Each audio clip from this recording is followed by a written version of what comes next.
Il y a des lieux où la lumière de l'espoir ne fait que projeter de longues ombres sur la vérité. Saint-Jude était l'un d'eux, et au cœur de ces ombres se tenait le docteur Alistair Thorne, un homme dont le talent n'avait d'égal que l'absence de sa conscience. La logique était son allié. Ses erreurs étaient indétectables, noyées dans le jargon médical et la fatalité d'un pronostic.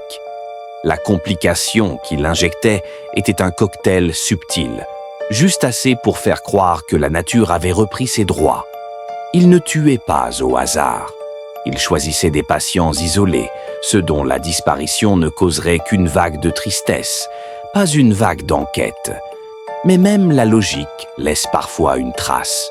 Une nouvelle interne, le docteur Carter, commençait à remarquer des motifs. La peur grandissait en elle. L'intuition lui criait que le meilleur chirurgien de l'hôpital était son plus grand prédateur. Pour Thorne, le pouvoir de vie et de mort était la plus pure des chirurgies, une maîtrise totale. Chaque mort était une œuvre, et chaque œuvre laissait un petit trophée, un murmure de l'âme qu'il avait volé. Carter se mit à enquêter. Une course désespérée contre un homme qui ne faisait jamais d'erreur publique. Il se sentait en sécurité. Qui pourrait suspecter un homme qui sauvait tant de vies d'en prendre secrètement d'autres? Chaque document était une couverture parfaite. Cause du décès, insuffisance cardiaque inattendue. Le cycle recommençait.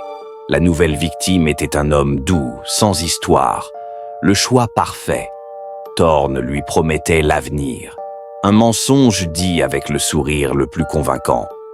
L'alerte de Carter fut balayée. Le respect pour Thorne était un mur que la jeune femme ne pouvait franchir. Le patient était sous anesthésie. La scène était prête pour le dernier acte de la tragédie de Monsieur Silas. Le geste était précis. La préméditation était la clé de son art mortel. Le plan se déroulait sans accroc. Le cœur ralentissait, le signal d'une mort naturelle. Un autre dossier classé. Un autre fantôme à l'hôpital Saint-Jude.